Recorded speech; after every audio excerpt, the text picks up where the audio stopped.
Hello friends, చూస్తున్నారు కదా, చూస్తుంటేనే నోరు ఊరిపోతుంది కదా. చాలా యమ్మీ ఉంటుంది చికెన్ పచ్చడి. ఒక్కసారి ఇలా ట్రై చేయండి, డిఫరెంట్గా చాలా బాగుంటుంది. పెద్ద పెద్ద ముక్కలతో చాలా బాగుంటుంది.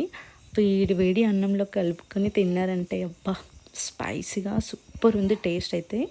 ముందుగా చికెన్ని మంచిగా కడుక్కొని ఉడకబెట్టుకోవాలి. హాఫ్ బాయిల్ చేసుకోవాలన్నమాట. వాటర్ అంతా పోయాక దాంట్లోనే ఆయిల్ వేసి మంచిగా డీప్ ఫ్రై చేసుకోండి. చికెన్ ముక్కలని డీప్ ఫ్రై చేసుకున్న తర్వాత పొడి చేసుకోవాలి మనం. దాంట్లోకి మసాలాకి ధనియాలు, మిరియాలు క్వాంటిటీని బట్టి తీసుకోండి. 2 ఇలాచీలు, 1 దాల్చిన చెక్క, లవంగాలు.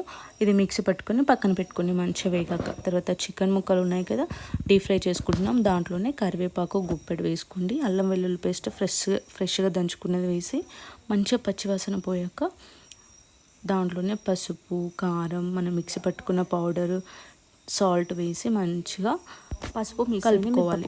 మసాలాలన్నీ వేసుకున్న తర్వాత వెంటనే సర్వ్ చేసుకోవాలి. సర్వ్ చేసుకున్న తర్వాత నుంచి మంచిగా మిక్స్ చేసుకోండి. మొత్తం మిక్స్ చేసుకున్న తర్వాత చల్లారాక నిమ్మరసం వేసుకొని ఒక గాజు సీసాలో స్టోర్ చేసి పెట్టుకోండి. చాలా బాగుంటుంది, నిల్వ కూడా ఉంటుంది. నిల్వ ఉంచేంత టైం కూడా ఉండదు, వెంటనే తినేస్తారు, అంత కమ్మగా ఉంటుంది. అయిపోతుంది కూడా. నా దగ్గర అయితే 2 డేస్లో అయిపోయింది. నిజం చెప్తున్నాను, చాలా బాగుంటుంది.